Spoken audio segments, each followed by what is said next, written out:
Sergeant Preston of the Yukon. Unhang on, you huskies! Gold discovered in the Yukon. Back to the days of the gold rush. And the adventures of Sergeant Preston and his wonder dog, Yukon King, as they meet the challenge of the Yukon in their relentless pursuit of lawbreakers.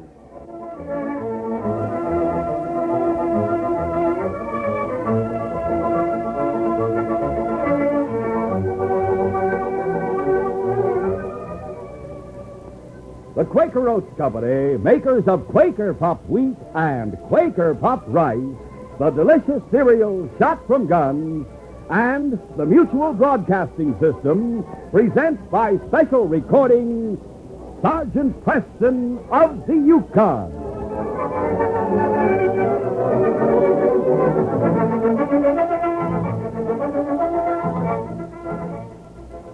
Our adventure will begin in just a moment. Is your youngster a problem child in the classroom? Maybe it's because our schools themselves are such a problem. Maybe your child is sharing desk and textbook with another child who is also finding it hard to learn under such conditions. Nearly 1 million new students a year are entering schools that are sorely overcrowded and understaffed. 400,000 new teachers will be needed within the next 10 years. President Eisenhower has pointed the way by calling a special White House conference on education to take place in November. Meanwhile, states and communities are organizing their own conferences to discuss local school problems. Carry the ball for your community. Write for free information on how to hold a community conference. Write Better Schools, 2 West 45th Street, New York 36, New York. Remember, better schools build better communities. This message is brought to you as a public service.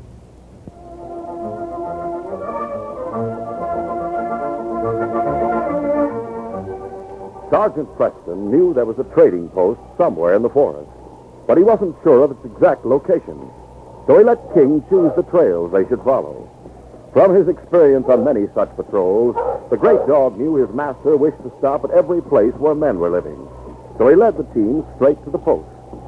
The trader and his wife came out to meet the sergeant. Hello there. Looking. How are you, Husky? Oh, Good afternoon. You're Tom White? That's right. This is my wife, Mary. I'm Sergeant Preston, Northwest Mounted Police. Oh, we're pleased to meet you. Come on in and get warm. Thank you. What brings you to the Black Forest, Sergeant? Are you on your way to the Indian village? Yes, but first I want to talk with you. Sit down, close to the stove. Thank you. What's that sticking out of your pocket? An arrow. I don't know whether you're aware of it or not, but there's been a gold strike on Big Bear Creek, a few miles to the south. Why, no, Sergeant. We haven't seen anyone but the Indians since September. You're our first real visitor in 6 months. Well, there are nearly 100 miners who stake claims on the creek.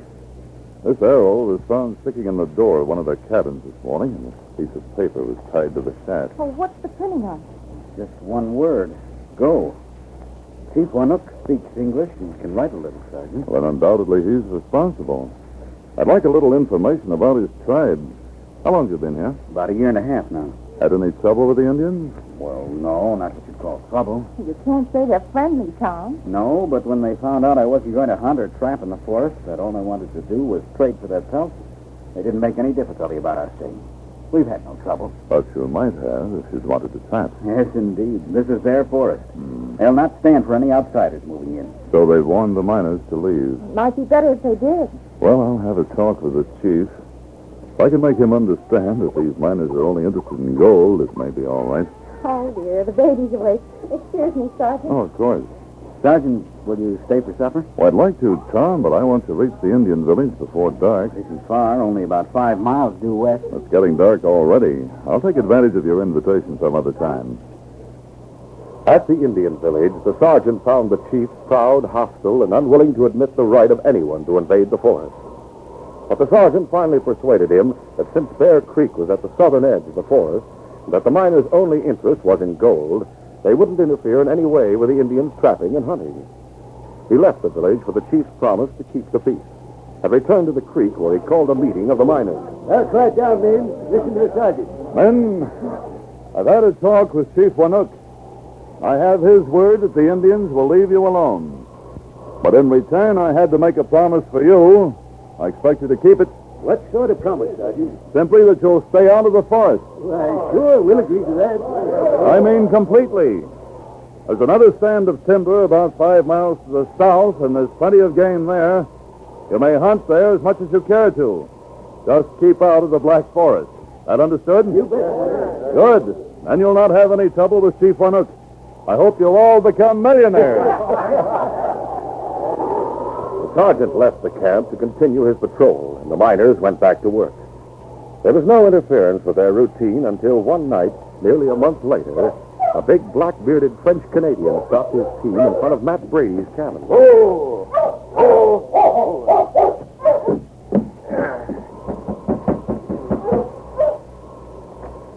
Well, howdy. Hey, you're new around here. Well, come on in. My name's Matt Brady. They call me Pierre Noir. In English, you say Black Pete. Right. Sit down, Pete. I'll pour you some coffee. You aim to stick a claim? No, I am a hunter and a trapper. I think maybe I shoot caribou. Sell meat to the miner. Well, that might not be a bad idea. Maybe you like to buy haunch of caribou right now, eh? I have it on the sled. I charge $20. Huh? You shot a caribou around here? We? This afternoon. Where? In the forest to the north. Man alive. What is the matter? Well, here, drink your coffee. Naturally, there's no way you could have known about it, but that's forbidden ground.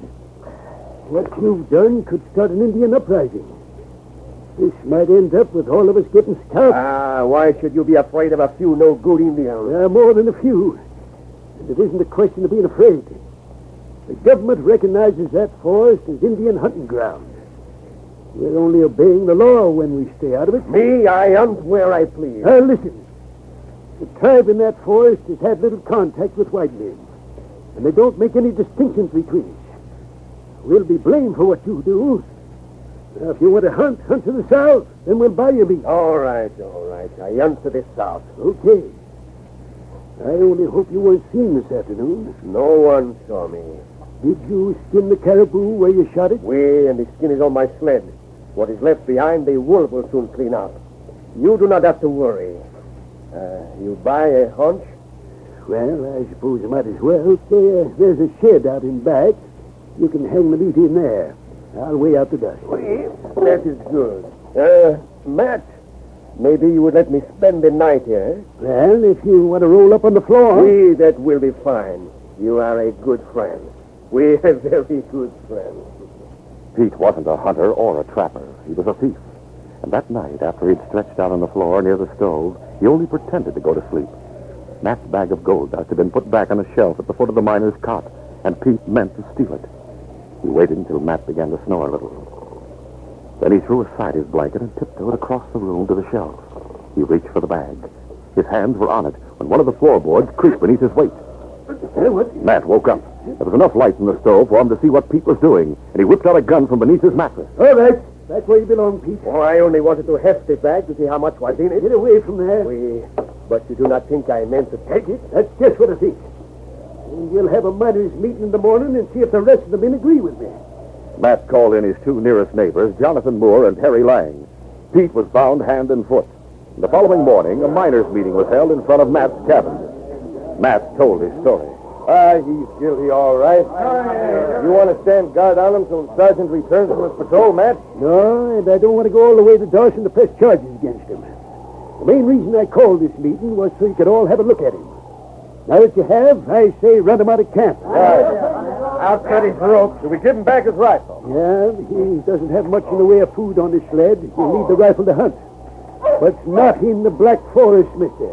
You're heading south from here. Is that understood? I understand. Then get going and don't come back. Black Pete headed south when he left the camp, but only until he was out of sight. Then he made a wide circle, and shortly after noon, he entered the Black Forest miles to the west of the camp. At first, this move was prompted by nothing more than an angry defiance of Matt's order. But as he entered the forest, he had an idea. Afraid of trouble with the Indian, eh? But I make trouble for them. I make plenty trouble. March! March, you march! The trail he was following led to the trading post. When he saw it in the clearing ahead, he stopped his team. No sense in showing myself there. I cut back and take another trail. I find what I'm looking for before long. But just then, 2 Indians entered the clearing from the west. Pierre grabbed his rifle from the sled and jumped behind a tree. He caught the first of the Indians in his sights. Trouble. They have plenty of trouble.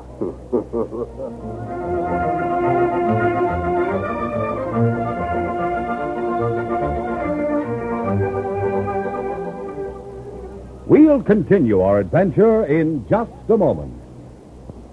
Check and see.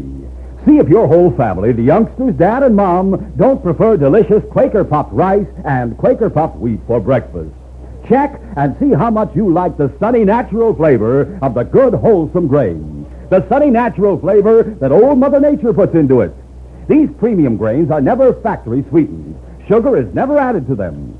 And you mothers will double check on this. Some of your family will like their cereal not so sweet, while others will like it ever so sweet.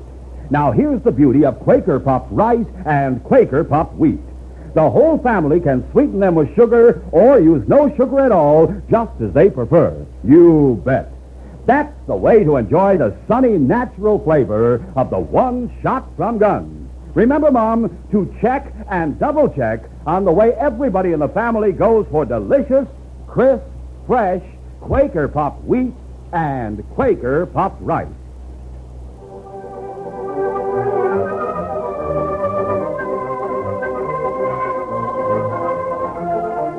Now to continue. Inside the post, Tom White had seen the 2 Indians approaching the store.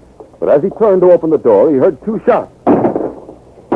He turned back to the window. The 2 Indians were lying face down in the snow. Mary. What's the matter? Did I hear shooting? Yes, look, those 2 Indians. Are they dead? They've been shot. Where are you going? Oh, help me with this, Parker. You're not going out. Whoever shot them may shoot you. I hear a dog team heading south. Whoever shot them's clearing out. You can't be sure. And I can't just leave them lying there. Hand me my rifle. Pierre, I'm coming with you. No. Tom held his rifle ready as he left the store. But he could see no one around the edge of the clearing, and he ran to the Indians. A moment later, Mary joined him. Tom, are they really... Dead. Both of them. Oh, who could have done it? It must have been some other Indian. There's no one else in the forest. But why? How should I know? I suppose the only thing to do is take them inside and then go to the village and tell the chief. You don't have to do that. There's some more Indians coming along the trail. Tom, why are they pointing at us? Thunderation, Mary. They think I did it. Oh, no. Quick, back inside the post. But if you explain to one, They may not wait for that. This is bad news. Bad. About an hour later, Sergeant Preston drove into the mining camp and was immediately surrounded by the men. Matt told him of Black Pete's attempted robbery. Of course, if we'd have known you were coming in today, Sergeant, we'd have held him. There wouldn't have been any point, Matt. Well, because I didn't want to go into Dawson to press charges. You didn't have enough evidence to convict him. Look, I saw him with his hands on my bag of gold dust. And he said he was only lifting it to see how heavy it was. A likely story. Touching something doesn't constitute possession. There was no real basis for a robbery charge. Well, that doesn't matter. He's gone, and I still have my gold. But we're all a little worried about that caribou he killed in the forest yesterday. Yeah, and Sergeant, we were wondering if you'd go to Chief Warnook and tell him we had nothing to do with it. Yeah, in case he was seized. I shall. I may as well do it now. Matter, King? King was looking toward the forest. And as the men turned with the sergeant, they saw a great column of smoke rising toward the sky some distance away. It's fire. Forest fire in the middle of the winter? That's no forest fire. Indian village? It isn't that far away. My guess is the trading post. And the Indians have set fire to it. We'll soon find out. Line the team, King. Would you like some of us to go with you, sir? No, we'll be traveling fast. All right. Hunting! But though King was working in harness and the team responded to his urging with all their speed, the early dusk of the Northland was falling over the trail, and the fire was out by the time the post was reached. Okay. As the sergeant unharnessed King, he surveyed the ruins. At the front of the building, the store had been completely gutted. But evidently, when the store roof had fallen in with its heavy blanket of snow, the fire had been checked. The kitchen door was opened, and the sergeant and King entered the building. The kitchen, black with soot, was almost intact. The living room beyond was a total wreck. The sergeant turned back to the bedroom that led off the kitchen. It was empty. From the floor, he picked up a knitted blue shawl. King sniffed at it. Bind, boy. Bind. The sergeant gave the command reluctantly, afraid that King would start toward the mass of debris at the front of the building, that Tom, his wife, and Sonny were lying dead somewhere beneath the fallen roof. It was with relief that the sergeant followed King through the kitchen and out of the post. Well, at least they weren't killed in here before the fire was set. But they may have been taken prisoners. King crossed the clearing and entered the forest, heading north.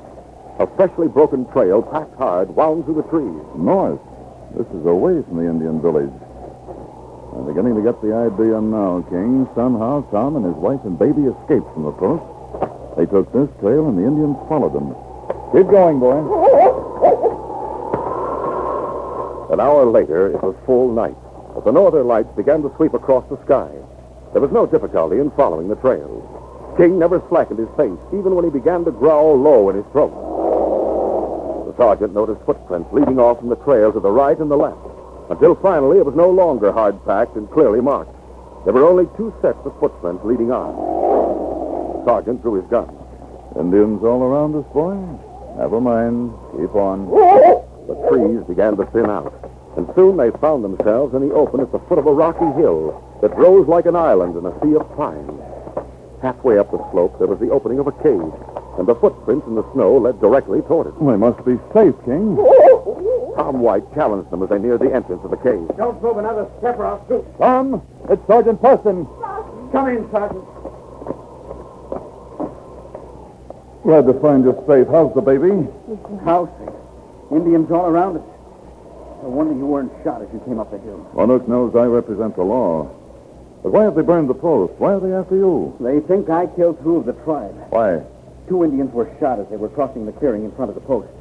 Then some other Indians saw me bending over them with a rifle in my hand. Who shot them? We don't know. We heard someone driving away right after it happened, but we didn't see anyone. I decided it wasn't safe to stay at the post. I was certainly right about that. We saw the smoke. Burned completely. The store's gone. I'll have to talk with Monuk and convince him you're innocent. A man called Black Pete was caught stealing from a miner last night.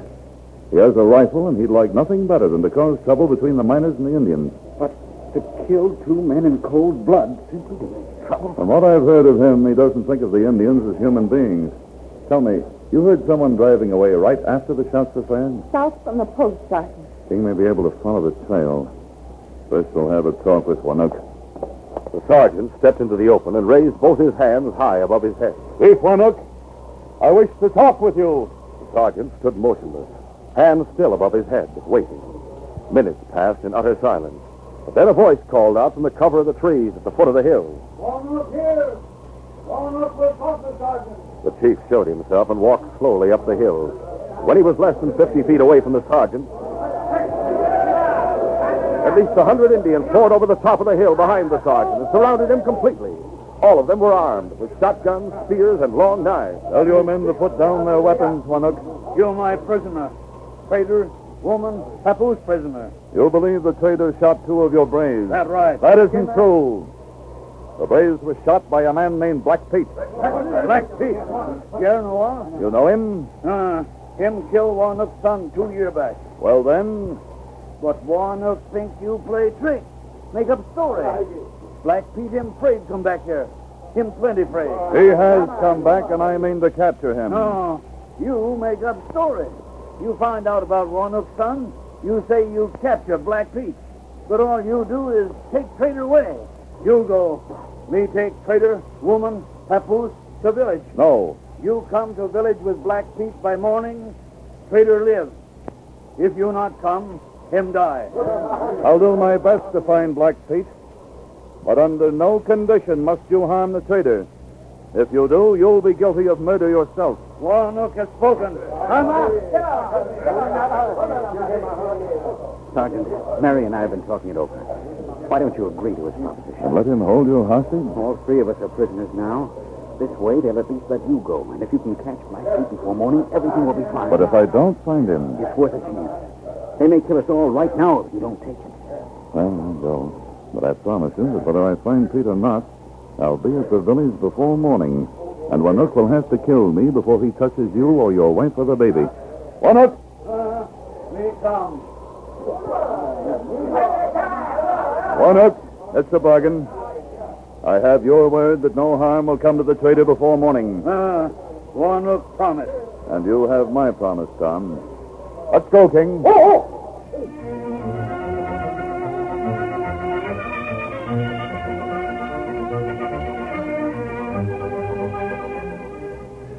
We'll continue our adventure in just a moment.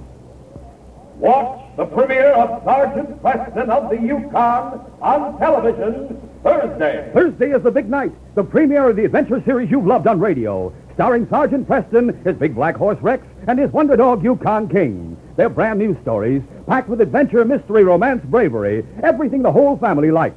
Now you can actually see Sergeant Preston fighting hand-to-hand with desperados of the Yukon. Actually see his dog King leap at gold-hungry killers. You'll see magnificent scenery unfold before your eyes, rushing rapids of rivers, and later, terrifying avalanches and snowslides.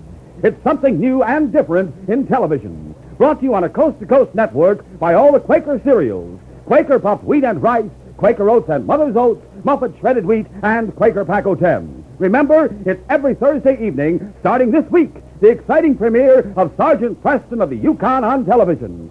Check your newspaper for the time and the station nearest you.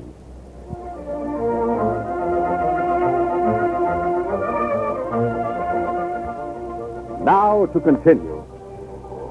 Toward dawn the following morning, Mary White huddled in a blanket on the floor of the lodge where she and Tom were being held prisoners. She held Sonny close, crooning a lullaby. Tom had ripped away a corner of the deerskin that covered the window and was looking up.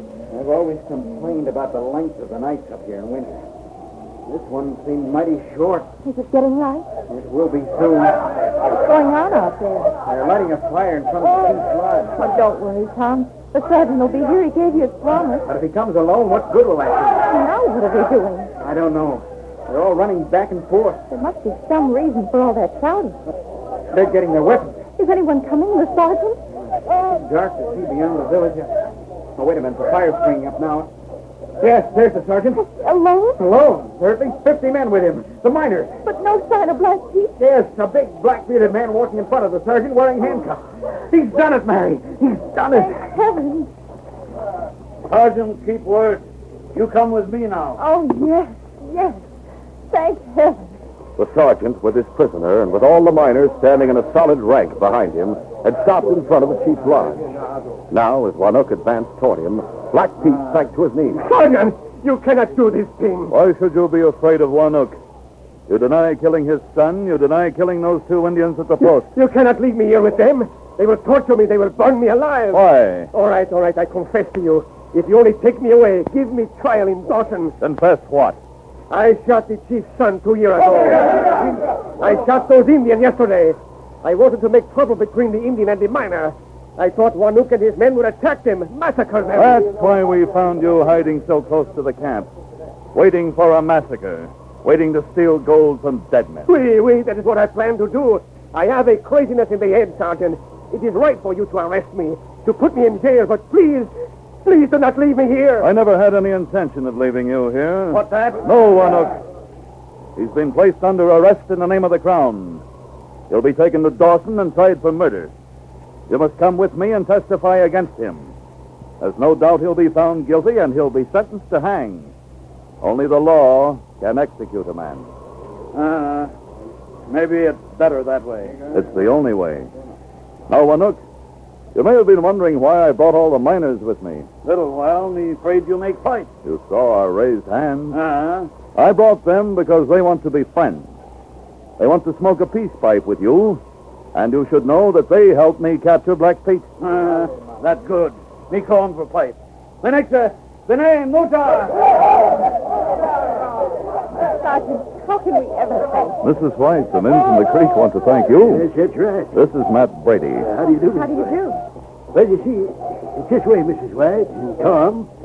We figured that by letting yourself be held as a hostage last night and giving the sergeant a chance to capture Pete, why, he saved us all a mess of trouble. Saved our cabins and our gold dust and maybe even our lives. So we decided we'd like to make you a little present. Here. What is it? Gold, of course. But we couldn't. Well, it's yours. You'll need it to stock your store again. There is no store. Yeah, well, I'll help you build a new one. What? That is, if it's all right with one look for us to come into the forest. You friend of trader, me friend of trader. All friend of trader help build new store. Good, Winook. That means there'll be peace in the Black Forest from now on. And as soon as the law takes care of Black Pete, this case will be closed.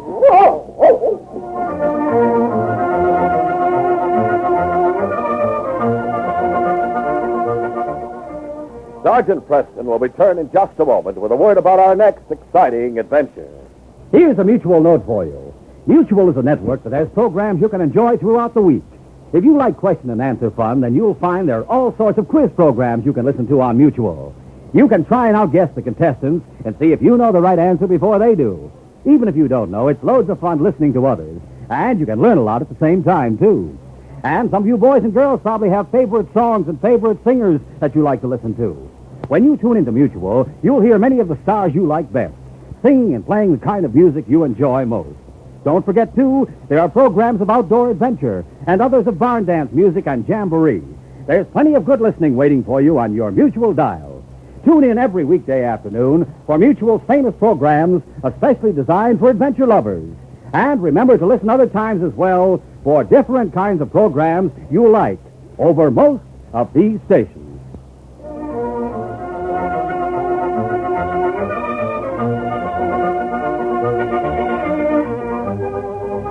When the notorious Herb Barton and his two friends robbed an old sourdough and his granddaughter of their gold and escaped, leaving King for dead, Sergeant Preston soon trailed them to their hideout. Great! All of you, you're covered. Hey, look, Preston and another Mountie. Let him have lead, boys! Barton and his men were determined not to be taken. Can the Mounties escape their bullets and turn the tables on the killers? Be sure to hear this next exciting adventure.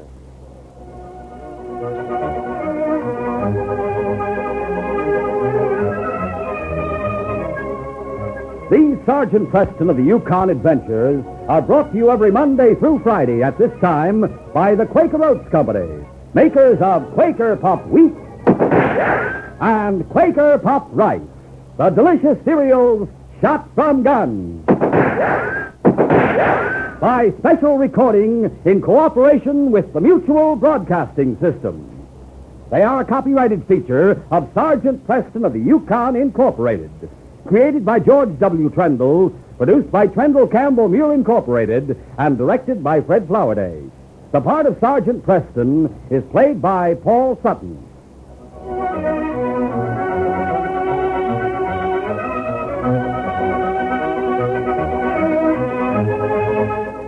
This is J. Michael wishing you goodbye, good luck, and good health from Quaker Puff Wheat and Quaker Puff Rice. So long. This is Mutual, Radio Network for all America.